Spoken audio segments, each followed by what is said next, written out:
पंकज बंदा पंकज सिमरायंगद दुख निकंद गुरु अमरदास हृदय त्यागो हृदय श्री गुरु रामदास गुण गाम गुरु अर्जन विघ्नन नासक विघ्नन के आर गोविंद शुभ मत प्रकाश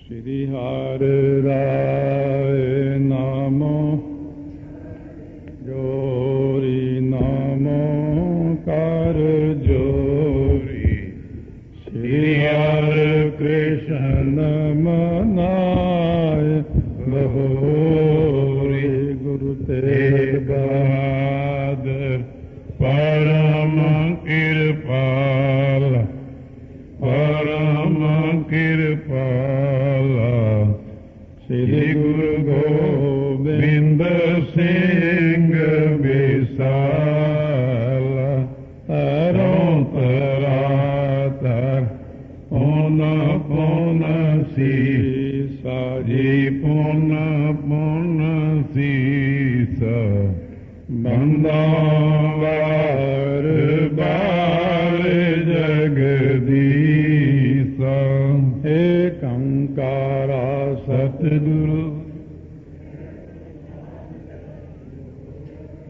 वाहिगुरु जी की फतेह विघ्न विनाशन सोए वाहिगुरु जी की फतेह विघ्न विनाशन सोए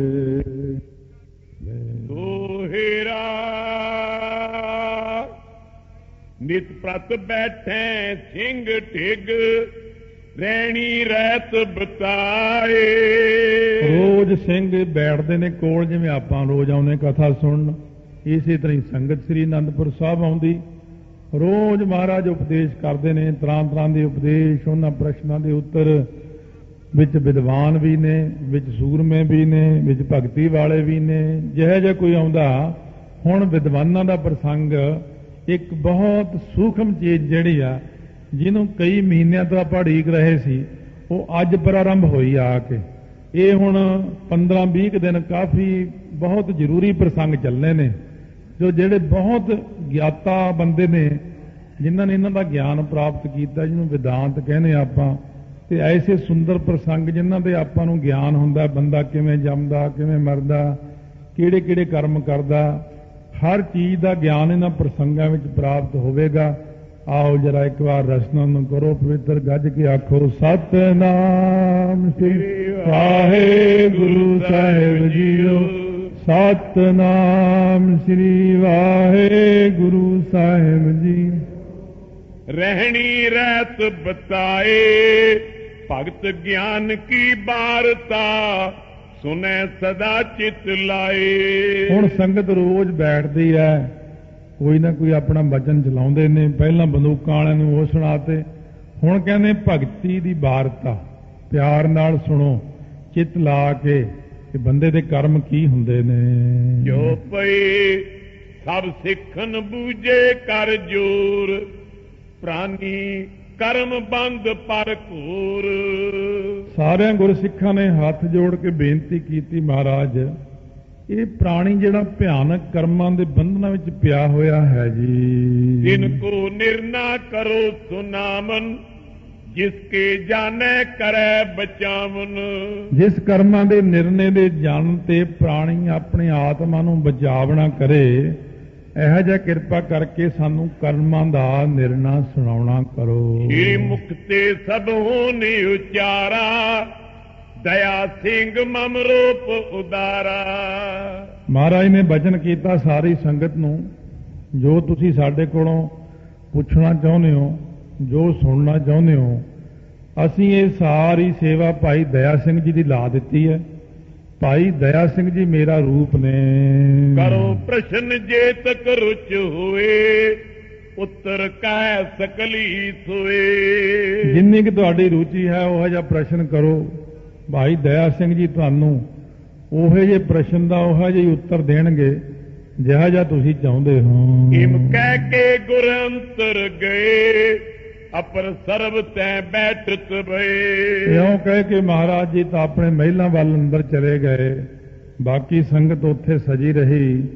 ਭਾਈ ਦਇਆ ਸਿੰਘ ਜੀ ਨੇ ਹੁਣ ਇਹ ਸਾਰਾ ਕਰਮ ਦਾ ਨਿਰਣਾ, ਆਤਮਿਕ ਗਿਆਨ ਇਹ ਸਭ ਸੁਣਾਉਣਾ ਹੈ। ਨਿਰਣੈ ਕਰਨ ਬਿਖੈ ਚਿਤ ਦਇਓ, ਦਇਆ ਸਿੰਘ ਤਬ ਬੋਲਤ ਭਇਓ। ਨਿਰਣਾ ਜਿਹੜਾ ਕਰਨਾ ਹੈ ਉਹਦੇ ਵਿੱਚ ਹੁਣ ਚਿੱਤ ਦਿੱਤਾ, ਭਾਵ ਧਿਆਨ ਦਿੱਤਾ। ਭਾਈ ਦਇਆ ਸਿੰਘ ਜੀ ਨੇ ਇਸ ਤਰ੍ਹਾਂ ਸੰਗਤ ਨੂੰ ਜਿਹੜੇ ਕਰਮ ਨੇ ਆਪਣੇ ਉਹ ਕਿਵੇਂ ਬਣਦੇ ਨੇ, ਕਿਵੇਂ ਮੇਟ ਸਕਦੇ ਆ, ਕਿਵੇਂ ਪਰਾਰਬਧ ਬਣਦੀ ਹੈ, ਇਹਦੇ ਬਾਰੇ ਹੁਣ ਸੁਣਾ ਰਹੇ ਨੇ। ਸਰਬ ਪ੍ਰਕਾਰ ਗੁਰੂ ਸਰਬੱਗ, ਹਮ ਤਿਨ ਅਗਰ ਕਾ ਅਲਪਗ। ਪਹਿਲਾਂ ਤਾਂ ਭਾਈ ਦਇਆ ਸਿੰਘ ਨੇ ਸੰਗਤ ਨੂੰ ਇਹ ਬੇਨਤੀ ਕੀਤੀ ਕਿ ਭਾਈ ਇਹ ਤਾਂ ਸਤਿਗੁਰੂ ਸਰਬ ਕਲਾ ਸਮਰੱਥ, ਸਰਬ ਦੇ ਗਿਆਤੇ ਨੇ, ਮੈਂ ਤਾਂ ਇੱਕ ਅਲਪੱਗ ਜਿਹਾ ਜੀਵ ਹਾਂ, ਮੈਂ ਤੁਹਾਨੂੰ ਕੀ ਸੁਣਾ ਸਕਦਾ ਹਾਂ। ਤਿਮ ਬੋਲੋ ਮੈਂ ਜਥਾ ਬੁਲਾਵੈਂ, ਨਰ ਪੁਤਲੀ ਕੋ ਜਥਾ ਨਚਾਵੈਂ। ਬੰਦਿਆਂ ਰੂਪੀ ਪੁਤਲੀਆਂ ਨੂੰ ਜਿਵੇਂ ਨਚਾਉਂਦੇ ਨੇ ਭਾਈ, ਉਵੇਂ ਮੈਂ ਤਾਂ ਨੱਚਦਾ ਬੋਲਦਾ, ਜਿਵੇਂ ਉਹ ਮੈਨੂੰ ਬੁਲਾਉਂਦੇ ਨੇ ਮੈਂ ਬੋਲਦਾ। ਹਾਂ ਆਪਾਂ ਬੋਲ ਨਾ ਜਾਣਦਾ, ਮੈਂ ਕਹਿਆ ਸਭ ਹੁਕਮ ਆਓ ਜੀਓ। ਸੋ ਨਿਜ ਮੁਖ ਬੋਲ ਸੁਨਾਵੈ, ਲੋਕ ਲਖੈ ਪੁਤਲੀ ਸੋ ਅਲਾਵੈ। ਸੋ ਆਪਣੇ ਮੁਖ ਵਿੱਚੋਂ ਬੋਲ ਕੇ ਮਹਾਰਾਜ ਸੁਣਾਉਂਦੇ ਆਪ ਹੀ ਨੇ। ਜਿਵੇਂ ਕਠਪੁਤਲੀਆਂ ਵਾਲਾ ਆਪ ਓਲੇ ਹੋ ਕੇ ਧਾਗਿਆਂ ਦੇ ਨਾਲ ਕਠਪੁਤਲੀ ਨਚਾਉਂਦਾ ਹੈ, ਸੱਜੇ ਪਾਸੇ ਜਿਹੜਾ ਬੰਦਾ ਖੜਾ ਉਹਦਾ ਵੀ ਅੱਖਰ ਉਹੀ ਬੋਲਦਾ ਪਿੱਛੋਂ, ਤੇ ਖੱਬੇ ਪਾਸੇ ਦੀ ਆਵਾਜ਼ ਵੀ ਉਹੀ ਕੱਢਦਾ ਹੈ, ਇਸਤਰੀ ਦੀ ਆਵਾਜ਼ ਵੀ ਉਹੀ ਕੱਢਦਾ ਹੈ, ਬੰਦੇ ਦੀ ਆਵਾਜ਼ ਵੀ ਉਹੀ ਕੱਢਦਾ ਹੈ, ਰਾਜੇ ਦੀ, ਵਜ਼ੀਰ ਦੀ। ਇਸੇ ਤਰ੍ਹਾਂ ਸਾਰੀਆਂ ਆਵਾਜ਼ਾਂ ਉਹਦੀਆਂ ਆਪਣੀਆਂ ਹੀ ਨੇ। ਬੰਦਾ ਕਠਪੁਤਲੀ ਹੈ, ਦੇਖਣ ਵਾਲਾ ਇਹ ਸਮਝਦਾ ਇਹ ਬੰਦਾ ਬੋਲਦਾ ਹੈ, ਪਰ ਨਹੀਂ, ਉਹ ਤਾਂ ਵਾਹਿਗੁਰੂ ਹੀ ਬੋਲਦਾ ਹੈ। ਪੂਰਬ ਸੁਨੋ ਕਰਮ ਕੀ ਗਾਥਾ, ਨਰਕ ਸੁਰਕ ਹੋਏ ਜਿਨ ਫਲ ਸਾਤਾ। ਪਹਿਲਾਂ ਤਾਂ ਸੁਣੋ ਕਰਮ ਦੀ ਗਾਥਾ ਸੁਣੋ, ਜਿਹਦੇ ਕਰਕੇ ਬੰਦੇ ਨੂੰ ਨਰਕ ਮਿਲਦਾ, ਸਵਰਗ ਮਿਲਦਾ। ਇਹ ਦੋਨੋਂ ਕਰਮਾਂ ਦਾ ਧਿਆਨ ਕਰੋ, ਕਿਹੜੇ ਕਿਹੜੇ ਹਨ। ਤੀਨ ਬਿਦਨ ਕੇ ਕਰਮ ਪਛਾਨ, ਤਿੰਨ ਪ੍ਰਕਾਰ ਦੇ ਜਿਹੜੇ ਕਰਮ ਹੁੰਦੇ ਹਨ ਇਨਸਾਨ ਦੇ। ਸੰਚਿਤ ਪ੍ਰਾਲਬਧ ਕਿਰੇ ਮਾਨ। ਪਹਿਲਾ ਕਰਮ ਹੈ ਸੰਚਿਤ, ਫਿਰ ਕਿਰੇ ਮਾਨ ਦੂਜੇ ਨੰਬਰ ਤੇ ਆਉਂਦਾ ਹੈ। ਕਵਿਤਾ ਕਰਕੇ ਥੋੜਾ ਜਿਹਾ ਉਲਟ ਫੇਰ ਹੈ, ਪਹਿਲਾਂ ਸੰਚਿਤ ਕਰਮ ਹੁੰਦੇ ਨੇ, ਪਰ ਪਹਿਲਾਂ ਆਉਂਦੇ ਨੇ ਕਿਰੇ ਮਾਨ ਕਰਮ ਸਭ ਤੋਂ ਪਹਿਲਾਂ, ਫੇਰ ਆਉਂਦੇ ਨੇ ਸੰਚਿਤ ਕਰਮ, ਫੇਰ ਆਉਂਦੀ ਹੈ ਪਰਾਰਬਧ। ਇਹ ਤਿੰਨ ਪ੍ਰਕਾਰ ਦੇ ਕਰਮ ਹਨ। ਤਰਕਸ਼ ਅੰਤੈ ਕਰਨ ਮਝਾਰ।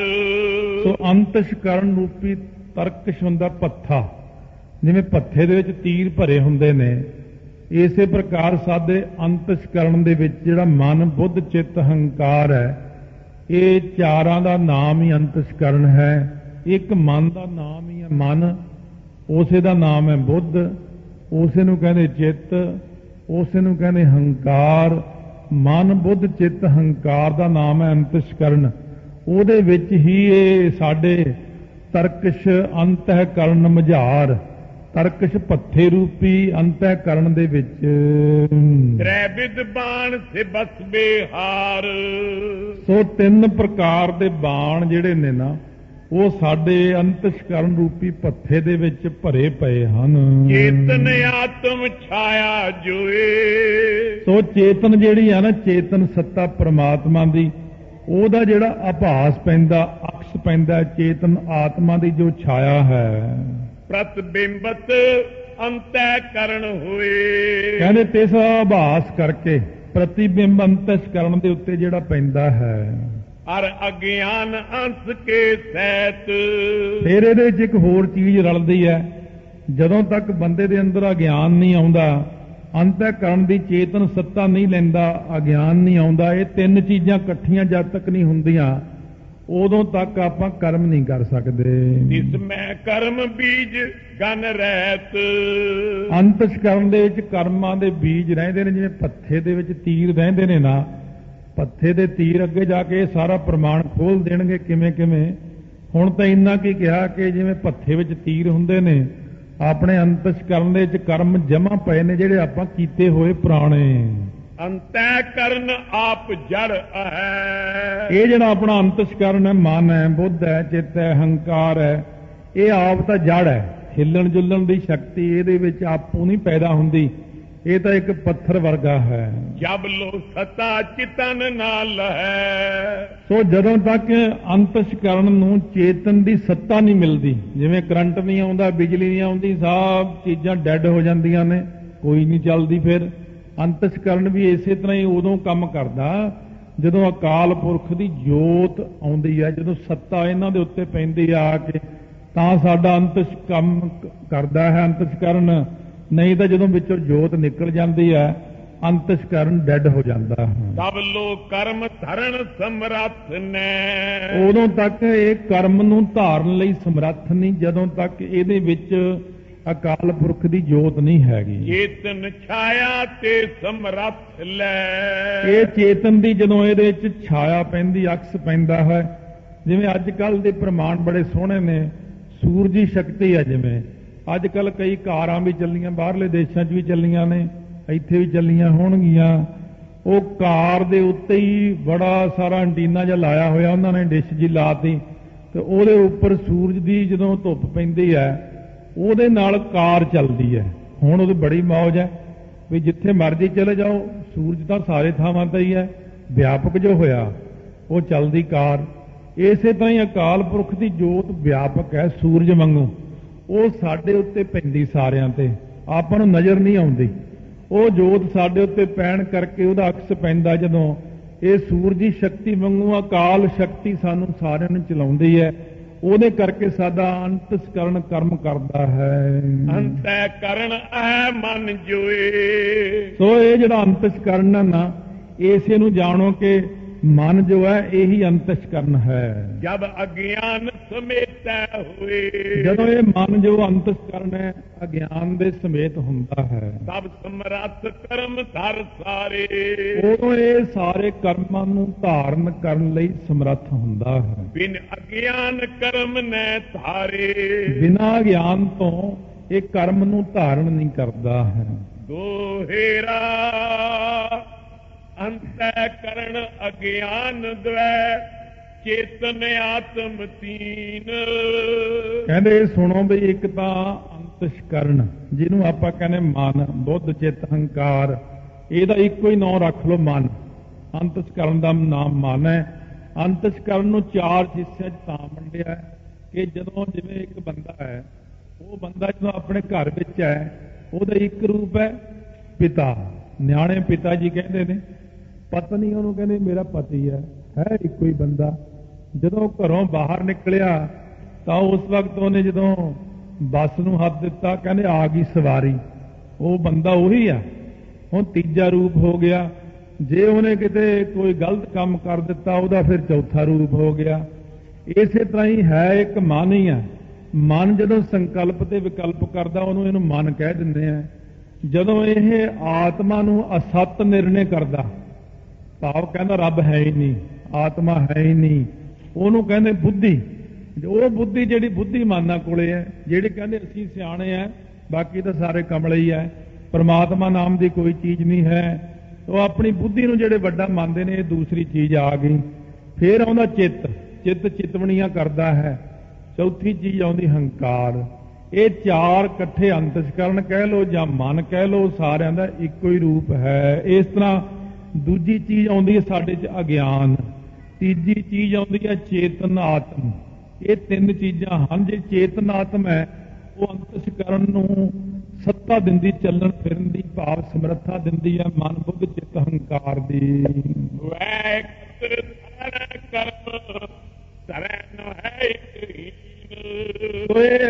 ਤਿੰਨ ਹੋਣਗੇ ਤਾਂ ਕਰਮ ਹੋਵੇਗਾ। ਜੇ ਜੇ ਇਹਨਾਂ ਚੋਂ ਇੱਕ ਵੀ ਘੱਟ ਹੋਇਆ ਨਾ ਤਾਂ ਕਰਮ ਨੂੰ ਧਾਰਨ ਨਹੀਂ ਕਰ ਸਕਦੇ। ਇਸ ਕਰਕੇ ਜਾਣੋ ਕਿ ਕਰਮ ਤਾਂ ਹੁੰਦਾ ਹੈ ਜੇ ਅੰਤਸ਼ਕਰਨ ਹੋਵੇ, ਨੰਬਰ 2 ਤੇ ਪਰਮੇਸ਼ਰ ਦੀ ਜੋਤ ਹੋਵੇ, ਨੰਬਰ 3 ਤੇ ਬੰਦੇ ਅੰਦਰ ਅਗਿਆਨਤਾ ਹੋਵੇ। ਅੱਗੇ ਚੱਲ ਕੇ ਇਹਦਾ ਹੋਰ ਖੁਲਾਸਾ ਖੁੱਲੇਗਾ ਵੀ ਅਗਿਆਨਤਾ ਬੰਦੇ 'ਚ ਕਿਵੇਂ ਹੋਵੇ ਜਾਂ ਅਗਿਆਨਤਾ ਨਾਲ ਹੀ ਕਰਮ ਕਿਵੇਂ ਬਣ ਜਾਂਦੇ ਨੇ। ਜੋ ਪਏ ਇਸ ਕੋ ਕਹੋ ਸਹਿਤ ਦ੍ਰਿਸ਼ਟਾਂਤ। ਕਹਿੰਦੇ ਖਾਲਸਾ ਜੀ ਸੁਣੋ, ਮੈਂ ਤੁਹਾਨੂੰ ਦ੍ਰਿਸ਼ਟਾਂਤ ਦੇ ਕੇ ਦੱਸਦਾ ਕਿਉਂਕਿ ਇਹ ਗੱਲਾਂ ਸਮਝਣੀਆਂ ਸੌਖੀਆਂ ਨਹੀਂ ਹਨ। ਸੁਣੋ ਖਾਲਸਾ ਹੈ ਜਿਸ ਭਾਂਤ। ਇਹ ਖਾਲਸਾ ਜੀ ਸੁਣੋ, ਜਿਸ ਤਰੀਕੇ ਨਾਲ ਇਹ ਸਾਰਾ ਕੁਝ ਹੈ ਸਤਗੁਣ ਰੂਪ ਮ੍ਰਿਤ ਕਾ ਆਹੇ। ਕਹਿੰਦੇ ਉਹ ਪ੍ਰਮਾਣ ਦਿੰਦਾ ਮੈਂ ਕਿ ਜਿਵੇਂ ਸਤੋ ਗੁਣ ਰੂਪੀ ਮਿੱਟੀ ਹੈ, ਅੰਤੈ ਕਰਨ ਪਿੰਡ ਹੈ ਤਾਏ। ਅੰਤਸ਼ਕਰਨ ਉਹਦਾ ਗੋਲਾ ਹੈ, ਮੰਨ ਲਓ ਜਿਵੇਂ ਢੇਲਾ ਹੁੰਦਾ ਮਿੱਟੀ ਦਾ। ਆਤਮ ਚੇਤਨ ਰੂਪ ਆਕਾਸ਼। ਆਤਮ ਚੇਤਨ ਰੂਪ ਆਕਾਸ਼ ਹੈ ਇਹਦੇ ਵਿੱਚ। ਹਰ ਅਗਿਆਨ ਰੂਪ ਜਲ ਰਾਤ। ਅਗਿਆਨ ਦਾ ਪਾਣੀ ਪਾਇਆ ਹੈ ਇਸ ਮਿੱਟੀ ਵਿੱਚ। ਮ੍ਰਿਤ ਕਾ ਪਿੰਡ ਮਿਲੈ ਜਲ ਸੰਗ। ਸੋ ਜਦੋਂ ਮ੍ਰਿਤਕਾ ਮਿੱਟੀ ਦਾ ਪਿੰਡ ਜਿਹੜਾ ਹੈ ਇਹ ਢੇਲਾ ਹੈ, ਚਾਹੇ ਸਰੀਰ ਲਾ ਲਓ ਇਹਦੇ 'ਚ, ਜਦੋਂ ਇਹ ਪਾਣੀ ਨਾਲ ਮਿਲਦੀ ਹੈ ਮਿੱਟੀ ਸਭ ਘਟ ਰੂਪ ਬਨੈ ਸਰਬੰਗ। ਤਾਂ ਇਹ ਜਿਵੇਂ ਮਿੱਟੀ ਪਾਣੀ ਵਿੱਚ ਮਿਲ ਜਾਂਦੀ ਹੈ ਤਾਂ ਗੁੰਨ ਕੇ ਚੰਗੀ ਤਰ੍ਹਾਂ ਉਹਦਾ ਘੜਾ ਬਣਾ ਦਿੱਤਾ ਜਾਂਦਾ ਹੈ। ਇਸੇ ਤਰ੍ਹਾਂ ਹੀ ਅੰਤਸ਼ਕਰਨ ਦਾ ਇਹ ਅੰਦਰ ਘੜਾ ਬਣ ਗਿਆ ਸਾਡੇ। ਅੰਤਰ ਲਏ ਗਗਨ ਕੋ ਹੋਏ। ਸੋ ਅੰਤਰ ਜਿਹੜਾ ਹੈ ਗਗਨ ਆ ਜਾਂਦਾ ਹੈ ਘੜੇ ਵਿੱਚ ਆਕਾਸ਼। ਇਹਨੂੰ ਕਹਿੰਦੇ ਘਟਾਕਾਸ਼, ਮਟਾਕਾਸ਼, ਮੇਘਾਕਾਸ਼, ਚਿਦਾਕਾਸ਼। ਇਹ ਸਾਰੇ ਕਾਸ਼ ਹੁੰਦੇ ਨੇ ਕਿ ਇਹ ਇੱਥੇ ਘਟਾਕਾਸ਼ ਦੀ ਗੱਲ ਕੀਤੀ ਆ ਜਾਂ ਮਟਾਕਾਸ਼। ਮਟਾਕਾਸ਼ ਤਾਂ ਹੁਣ ਜਿਵੇਂ ਆਪਾਂ ਇੱਥੇ ਬੈਠੇ ਆ, ਜਿਹੜੇ ਛੱਤ ਦੇ ਥੱਲੇ ਥੱਲੇ ਖਾਲੀ ਥਾਂ, ਇਹ ਖਾਲੀ ਥਾਂ ਆਕਾਸ਼ ਹੀ ਹੈ, ਇਹਨੂੰ ਮਟਾਕਾਸ਼ ਕਹਿੰਦੇ ਨੇ। ਘਟਾਕਾਸ਼ ਉਹ ਹੁੰਦਾ ਜਿਹੜਾ ਘੜੇ ਵਿੱਚ ਖਾਲੀ ਥਾਂ ਹੁੰਦਾ। ਮੇਘਾਕਾਸ਼ ਉਹ ਹੁੰਦਾ ਜਿਹੜਾ ਬੱਦਲਾਂ ਦੇ ਥੱਲੇ ਥੱਲੇ ਅਸਮਾਨ ਹੈ, ਉਹਨੂੰ ਮੇਘਾਕਾਸ਼ ਕਹਿੰਦੇ ਨੇ। ਇੱਕ ਚਿਦਾਕਾਸ਼ ਹੁੰਦਾ, ਉਹ ਉੱਪਰ ਉੱਪਰ ਹੁੰਦਾ, ਦਸਮ ਦੁਆਰ ਵਿੱਚ ਵੀ ਚਿਦਾਕਾਸ਼ ਆਉਂਦਾ। ਇਸ ਤਰੀਕੇ ਨਾਲ ਇਹ ਸਾਰੇ 5 ਪ੍ਰਕਾਰ ਦੇ ਤਾਂ ਅਸਮਾਨਾਂ ਦੇ ਹਿੱਸੇ ਹੀ ਹਨ। ਇੱਥੇ ਇਹ ਘਟਾਕਾਸ਼ ਬਣ ਗਿਆ ਹੈ। ਅੰਤਰ ਲਏ ਗਗਨ ਕੋ ਹੋਏ। ਕਰਮ ਅਨਾਜ ਧਰੇ ਤਬ ਸੋਏ। ਜਦੋਂ ਇਹ ਘੜਾ ਬਣ ਗਿਆ ਆਪਣੇ ਅੰਦਰ ਇੱਕ ਪ੍ਰਕਾਰ ਦਾ, ਤਾਂ ਇਹਦੇ ਅੰਦਰ ਕਰਮਾਂ ਰੂਪੀ ਅਨਾਜ ਪੈਂਦਾ। ਜਾ ਕਰਕੇ ਜਿਵੇਂ ਇੱਕ ਘੜਾ ਦਾਣਿਆਂ ਦਾ ਭਰਿਆ ਹੋਵੇ ਜਾਂ ਇੱਕ ਕੋਠਾ ਭਰਿਆ ਹੋਵੇ ਦਾਣਿਆਂ ਦਾ। तीनों मिलकर घटा सुधारे। ਸੋ ਇਹ ਤਿੰਨੇ ਮਿਲ ਕੇ ਘਟਾ ਨੂੰ ਭਾਵ ਘਟਾਕਾਸ਼ ਨੂੰ ਸੁਧਾਰਦੇ ਨੇ। ਸਮਰੱਥ ਹੋਏ ਪਦਾਰਥ ਧਾਰੇ। ਸਮਰੱਥ ਹੋ ਕੇ ਪਦਾਰਥ ਨੂੰ ਧਾਰਦੇ ਨੇ ਨਾ। ਜੇ ਘੜਾ ਨਾ ਹੋਵੇ, ਘੜੇ ਤੋਂ ਬਿਨਾ ਪਾਣੀ ਕਿੱਥੇ ਪਾਵਾਂਗੇ? ਕੁੰਭੇ ਬੱਧਾ ਜਲ ਰਿਹਾ, ਜਲ ਬਿਨ ਕੁੰਭ ਨਾ ਹੋਏ। ਇੱਕੋ ਹੀ ਪ੍ਰਮਾਣ, ਅਗਲਾ ਤਾਂ ਨਹੀਂ ਨਾਲ ਜੁੜਦਾ ਇਹਦੇ। ਘੜੇ ਬਿਨਾ ਪਾਣੀ ਨਹੀਂ ਪੈ ਸਕਦਾ। ਘੜੇ 'ਚ ਘਿਓ ਪਾ ਲਓ, ਪੁਰਾਣੇ ਲੋਕ ਪਾਉਂਦੇ ਸੀ। ਘੜੇ 'ਚ ਦਾਣੇ ਭਰ ਲਓ, ਘੜੇ 'ਚ ਗੁੜ ਭਰ ਲਓ, ਘੜੇ ਵਿੱਚ ਜੋ ਮਰਜ਼ੀ ਪਾ ਲਓ। ਜੇ ਭਾਂਡਾ ਹੀ ਨਹੀਂ ਤਾਂ ਪਾਵਾਂਗੇ ਕਿੱਥੇ? ਕਹਿੰਦੇ ਇਸ ਕਰਕੇ ਪਹਿਲਾਂ ਮੈਂ ਭਾਂਡਾ ਬਣਾਇਆ।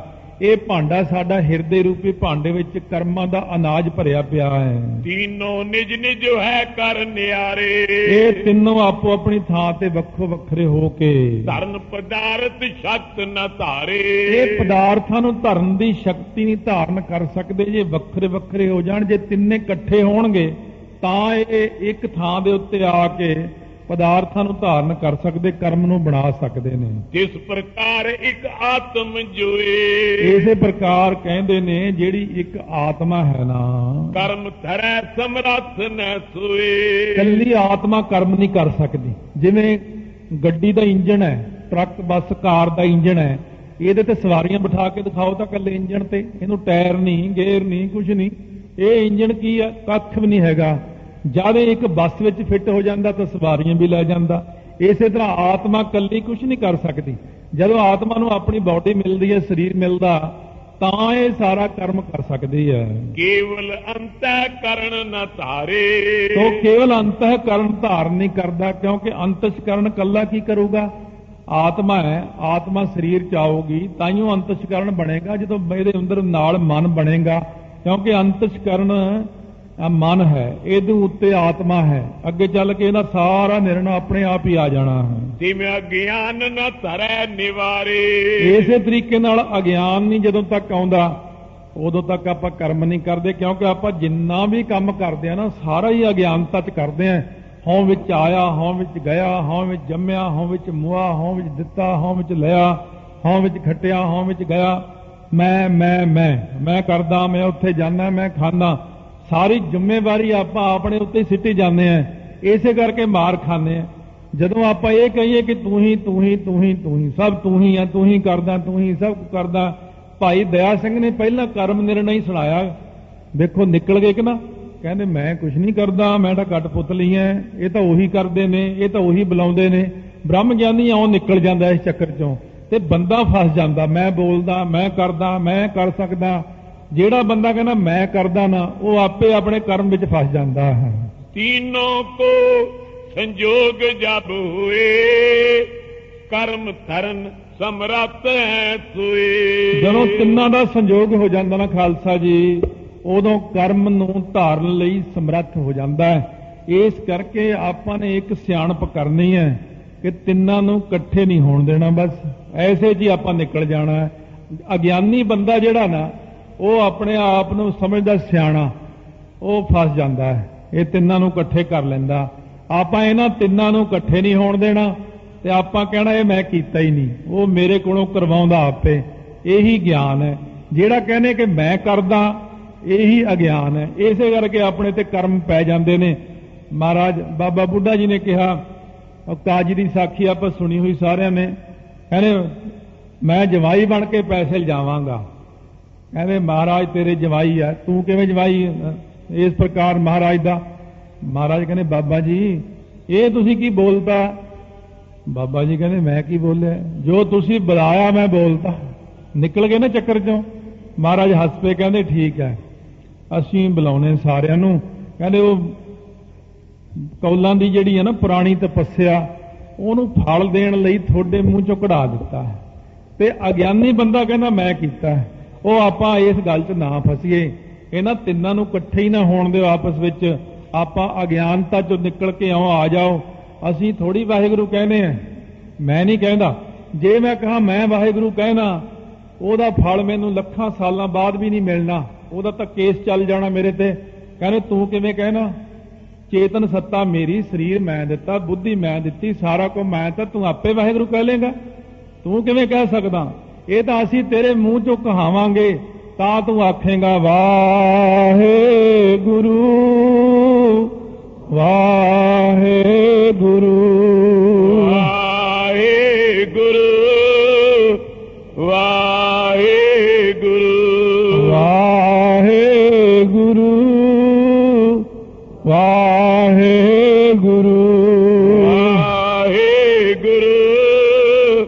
ਵਾਹਿਗੁਰੂ। ਜੋ ਪਏ जिन कर्मन को दियो शरीर, प्रारब्ध सो जानो धीर। अनक जन्म के करे कतर, सो संचित रह नाम बचित्र। ਧੰਨ ਧੰਨ ਸਾਹਿਬ ਸ੍ਰੀ ਗੁਰੂ ਗ੍ਰੰਥ ਸਾਹਿਬ ਮਹਾਰਾਜ ਦੀ ਪਾਵਨ ਪਵਿੱਤਰ ਹਜ਼ੂਰੀ ਵਿੱਚ ਸਜੀ ਹੋਈ ਗੁਰੂ ਰੂਪ ਗੁਰੂ ਖਾਲਸਾ ਸਾਧ ਸੰਗਤ ਜੀ, ਆਓ ਪਿਆਰ ਸਤਿਕਾਰ ਸਹਿਤ ਫਤਿਹ ਉਚਾਰਨ ਕਰੀਏ। ਵਾਹਿਗੁਰੂ ਜੀ ਕਾ ਖਾਲਸਾ, ਵਾਹਿਗੁਰੂ ਜੀ ਕੀ ਫਤਿਹ। ਧੰਨ ਧੰਨ ਸਤਿਗੁਰੂ ਗੁਰੂ ਗੋਬਿੰਦ ਸਿੰਘ ਸਾਹਿਬ ਜੀ ਮਹਾਰਾਜ। ਸੰਗਤ ਨੇ ਬੇਨਤੀ ਕੀਤੀ ਹੈ ਕਿ ਸਾਨੂੰ ਕਿਰਪਾ ਕਰਕੇ ਇਹ ਜਿਹੜੇ ਜੀਵ ਦੇ ਕਰਮ ਨੇ, ਇਹ ਕਰਮਾਂ ਕਰਕੇ ਬੰਧਨਾਂ 'ਚ ਪੈ ਜਾਂਦਾ ਹੈ। ਕਈ ਜਨਮਾਂ ਦੇ ਕਰਮ ਨੇ, ਇਕੱਠੇ ਹੋ ਜਾਂਦੇ ਨੇ, 84 ਦਾ ਗੇੜਾ ਪੈ ਜਾਂਦਾ ਹੈ। ਇਹ ਕਰਮਾਂ ਦਾ ਨਿਰਣਾ ਕਰਕੇ ਦੱਸੋ ਇਹਨਾਂ ਦੇ ਬੰਧਨਾਂ ਵਿੱਚੋਂ ਕਿਵੇਂ ਮੁਕਤ ਹੋਈਦਾ ਹੈ? ਇਹ ਕਰਮ ਕਿੰਨੇ ਪ੍ਰਕਾਰ ਦੇ ਨੇ? ਸੋ ਭਾਈ ਦਇਆ ਸਿੰਘ ਜੀ ਦੀ ਇਹ ਸੇਵਾ ਮਹਾਰਾਜ ਜੀ ਨੇ ਆਪਣੇ ਹੁਕਮ ਵਿੱਚ ਲਾਈ ਹੈ। ਭਾਈ ਦਇਆ ਸਿੰਘ ਜੀ ਨੇ ਬੇਨਤੀ ਕੀਤੀ ਕਿ ਮਹਾਰਾਜ ਆਪ ਹੀ ਸਭ ਕੁਝ ਕਰਨ ਵਾਲੇ ਨੇ। ਬਈ ਸਾਡੇ ਅੰਦਰ ਤਾਂ ਕੋਈ ਐਸੀ ਸ਼ਕਤੀ ਨਹੀਂ, ਇਹ ਤਾਂ ਸਤਿਗੁਰੂ ਨੇ ਆਪ ਹੀ ਕਿਰਪਾ ਕਰਨੀ ਹੈ। ਸੋ ਦੱਸਿਆ ਹੈ ਕਿ ਸਾਰਿਆਂ ਨਾਲੋਂ ਪਹਿਲਾਂ ਇਨਸਾਨ ਜਿਹੜਾ ਕੰਮ ਕਰਦਾ, ਰੋਜ਼ ਦੀ ਕਿਰਿਆ ਹਉਂ ਦੇ ਸਮੇਤ ਉਹਨੂੰ ਕਿਰੇਮਾਨ ਕਰਮ ਕਹਿੰਦੇ ਨੇ। ਉਹੀ ਹੌਲੀ ਹੌਲੀ ਇਕੱਠੇ ਹੋ ਜਾਂਦੇ ਨੇ, ਸੰਚ ਬਣ ਜਾਂਦੇ ਨੇ। ਸੰਚ ਇਕੱਤਰ ਕਰਨਾ, ਰੋਜ਼ ਦੇ 100 ਰੁਪਈਆ ਇਕੱਠਾ ਕਰਨਾ, 30 ਦਿਨਾਂ ਦਾ, ਫਿਰ ਹੋਰ ਸਾਲ 5 ਸਾਲ ਵਿੱਚ ਫਿਰ ਉਹ ਇਕੱਠੇ ਮਿਲ ਜਾਂਦੇ, ਉਹ ਪਰਾਲਬਧ ਬਣਦੀ। ਸੋ ਇਸ ਤਰੀਕੇ ਨਾਲ ਕਹਿੰਦੇ ਨੇ ਕਿ ਇਹ ਕਰਮ ਬਣਦੇ ਤਾਂ ਹੈ ਨਾ, ਪਰ ਇਹ ਅੰਤਸ਼ਕਰਨ, ਚੇਤਨ ਸੱਤਾ ਅਤੇ ਅਗਿਆਨ, ਜਦ ਤੱਕ ਇਹ ਤਿੰਨ ਇਕੱਠੇ ਨਹੀਂ ਹੁੰਦੇ ਉਦੋਂ ਤੱਕ ਕਰਮ ਕਰ ਨਹੀਂ ਸਕਦੀ ਆਤਮਾ। ਆਤਮਾ ਆਪਣੇ ਆਪ ਕੁਝ ਨਹੀਂ ਕਰ ਸਕਦੀ। ਆਤਮਾ ਨੂੰ ਸਰੀਰ ਚਾਹੀਦਾ, ਆਤਮਾ ਨੂੰ ਭਾਂਡਾ ਚਾਹੀਦਾ ਜਿਹ 'ਚ ਕਰਮਾਂ ਦੇ ਬੀਜ ਪਾਉਣੇ ਨੇ। ਸੋ ਇਸ ਕਰਕੇ ਉਹ ਆਪਣੇ ਅੰਦਰ ਘਟਾਕਾਸ਼ ਬਣਾਉਂਦੀ ਹੈ, ਘੜਾ ਬਣਾ ਲੈਂਦੀ, ਘੜੇ ਵਿੱਚ ਚੀਜ਼ ਪਾ ਲਓ। ਇਸ ਤਰ੍ਹਾਂ ਬਹੁਤ ਡੂੰਘੀ ਇਹ ਕਿਰਿਆ ਦੱਸੀ ਕਰਮਾਂ ਦੀ। ਸੋ ਉਹਨਾਂ ਦੇ ਵਿੱਚ ਆਓ ਅੱਗੇ ਸਰਵਣ ਕਰਦੇ ਹਾਂ। ਕਿਹੜਾ ਕਰਮ ਦੱਸਦੇ ਨੇ, ਬ੍ਰਹਮ ਗਿਆਨੀ ਵੀ ਦੱਸਦੇ ਨੇ ਕਿ ਉਹ ਬਚ ਜਾਂਦੇ ਨੇ। ਦੁਨੀਆ ਦੇ ਲੋਕ ਹਉ ਸਹਿਤ ਕਰਮ ਕਰਦੇ ਨੇ, ਬ੍ਰਹਮ ਗਿਆਨੀ ਵਾਹਿਗੁਰੂ ਦੇ ਹੁਕਮ ਵਿੱਚ ਚੱਲਦੇ ਨੇ। ਆਓ ਅੱਗੇ ਸਰਵਣ ਕਰਦੇ ਹਾਂ, ਰਸਨਾ ਨੂੰ ਕਰੀਏ ਪਵਿੱਤਰ। ਗੱਜ ਕੇ ਆਖੋ ਸਤਿਨਾਮ ਸ੍ਰੀ ਵਾਹਿਗੁਰੂ ਸਾਹਿਬ, ਸਤਿਨਾਮ ਸ੍ਰੀ ਵਾਹਿਗੁਰੂ। ਕਿਉ ਪਏ ਜਿਨ ਕਰਮਨ ਕੋ ਦਿਓ ਸਰੀਰ।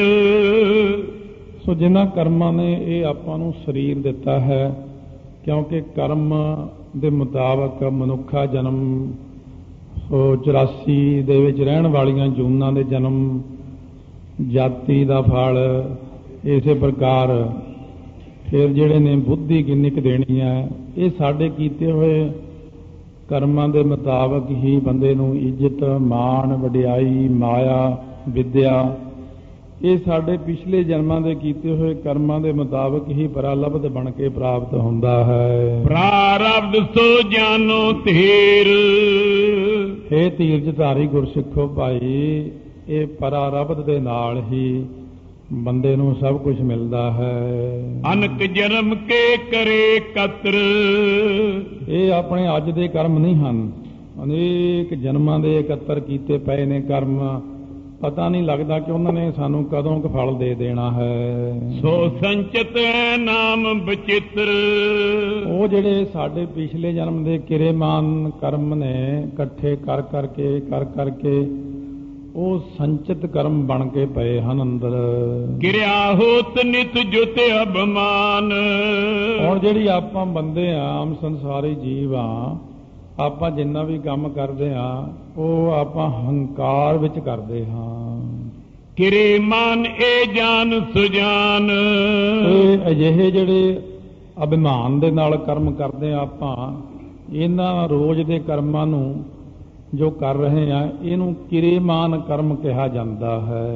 ਕਿਰੇਮਾਨ ਜੋ ਕਯੋ ਬਣਾਏ ਤੈ ਸੰਗਿਆ ਇਸ ਕੀ ਹੋਏ ਜਾਏ। ਇਹ ਜਿਹੜਾ ਕਿਰੇਮਾਨ ਕਰਮ ਤੁਹਾਨੂੰ ਬਣਾ ਕੇ ਚੰਗੀ ਤਰ੍ਹਾਂ ਦੱਸਿਆ ਹੈ, ਇਹਦੀਆਂ ਅੱਗੇ 3 ਸੰਗਿਆ ਹੋ ਜਾਂਦੀਆਂ ਹਨ। ਪ੍ਰਥਮ ਅਵਸਥਾ ਮੈਂ ਕਿਰੇਮਾਨ।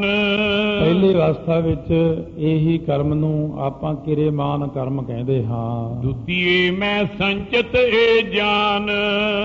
ਦੂਸਰੀ ਅਵਸਥਾ ਵਿੱਚ ਇਹਨਾਂ ਕਿਰੇਮਾਨਾਂ ਦਾ ਨਾਮ ਹੀ ਸੰਚਿਤ ਬਣ ਜਾਂਦਾ, ਕਿਉਂਕਿ ਰੋਜ਼ ਦਾ 100 ਰੁਪਈਆ ਹੀ ਕਿਰੇਮਾਨ ਹੈ ਅਤੇ ਇਹੀ ਫਿਰ ਮਹੀਨੇ ਬਾਅਦ ਸੰਚਿਤ ਥੈਲੀ ਕੀਨੀ ਇਕੱਠੇ ਕਰਦੇ ਇਕੱਠੇ ਹੋ ਗਏ। ਤ੍ਰਿਤੀ ਅਵਸਥਾ ਜਬ ਹੀ ਪਾਏ ਪ੍ਰਾਰਬਧ ਸੰਗਿਆ ਹੋਏ ਜਾਏ। ਤੀਜੀ ਅਵਸਥਾ ਵਿੱਚ ਇਹ ਜਦ 5 ਸਾਲਾਂ ਬਾਅਦ ਮਿਲਦੇ ਨੇ ਪੈਸੇ, ਜਿਵੇਂ ਬੈਂਕ ਵਿੱਚੋਂ, ਉਹ ਫਿਰ ਮਿਲ ਜਾਂਦੇ ਨੇ। ਆਪਾਂ ਜੀ ਉਦੋਂ ਰੌਲਾ ਪਾਈਏ ਵੀ ਮੈਂ ਤਾਂ 2 ਲੱਖ ਰੁਪਈਏ ਦੀ ਜਗ੍ਹਾ 5 ਲੱਖ ਲੈਣਾ, ਉਹ ਕਹਿੰਦੇ ਫਿਰ ਕਿਰੇਮਾਨ ਤੂੰ ਠੀਕ ਕਰਨਾ ਸੀ, ਫਿਰ ਤੂੰ 500 ਰੁਪਏ ਮਹੀਨਾ ਜਮ੍ਹਾਂ ਕਰਾਉਣਾ ਰੋਜ਼ ਦਾ, ਫਿਰ ਜਾ ਕੇ ਮਹੀਨੇ ਬਾਅਦ ਹੁੰਦੇ ਜ਼ਿਆਦਾ, ਫਿਰ ਕਰ ਇਹ ਪਰਾਲਬਧ ਬਣਦੀ ਤੇਰੀ 5 ਸਾਲਾਂ ਦੀ। ਹੁਣ ਤਾਂ ਬਣ ਚੁੱਕੀ ਹੈ। ਹੁਣ ਪਿਛਲੇ ਬੀਤੇ 5 ਸਾਲ ਤੇਰੇ ਹੱਥ 'ਚ ਨਹੀਂ ਆਉਣੇ, ਹੁਣ ਆਉਂਦਿਆਂ 5 ਸਾਲਾਂ ਨੂੰ ਧਿਆਨ ਰੱਖੀ। ਭਾਵ ਬੀਤੇ ਜਨਮਾਂ ਵਿੱਚ ਆਪਾਂ ਜਿਹੜੇ ਹੁਣ ਕਰਮ ਕਰ ਚੁੱਕੇ ਆ ਉਹਨਾਂ ਦਾ ਫਲ ਆਪਾਂ ਨੂੰ ਹੁਣ ਮਿਲਣਾ ਹੀ ਮਿਲਣਾ, ਜਿੰਨਾ ਮਰਜ਼ੀ ਜ਼ੋਰ ਲਾ ਲਓ ਵੀ ਉਹ ਨਹੀਂ ਟਲ ਸਕਦਾ ਜੇ ਆਪਾਂ ਰੋਈਏ ਜਾਂ ਹੱਸੀਏ। ਔਰ ਆਉਣ ਵਾਲੇ ਸਮੇਂ ਦਾ ਧਿਆਨ ਰੱਖੋ। ਜਿਵੇਂ ਇੱਕ ਕਾਲ ਭਵਿੱਖਤ ਹੋਏ, ਹੁਣ ਇੱਕ ਕਾਲ ਹੈ, ਸਮਾਂ ਹੈ, ਉਸੇ ਨੂੰ ਆਪਾਂ ਕਹਿੰਦੇ ਆ ਕਿ ਭਵਿੱਖਤ ਕਾਲ। ਇਹ ਇੱਕ ਚੀਜ਼ ਦਾ ਨਾਮ ਹੈ। ਬੌਰੋ ਵਰਤਮਾਨ ਹੈ ਸੋਏ, ਉਹੀ ਕਾਲ ਬਦਲ ਕੇ ਜਦੋਂ ਅੱਜ ਵਿੱਚ ਵਰਤ ਗਿਆ ਤਾਂ ਵਰਤਮਾਨ ਬਣ ਗਿਆ। ਸੋਈ ਕਾਲ ਭੂਤ ਵਹਿ ਜਾਏ, ਜਦੋਂ ਉਹੀ ਬਤੀਤ ਹੋ ਗਿਆ ਤਾਂ ਉਹੀ ਭੂਤ ਕਾਲ ਬਣ ਗਿਆ। ਇਸੇ ਤਰ੍ਹਾਂ ਹੀ ਇਹ ਕਿਰੇਮਾਨ ਸੰਚਿਤ ਤੇ ਪਰਾਰਬਧ ਹੈ। ਲਖੋ ਖਾਲਸਾ ਤਿਸੀ ਭਾਏ।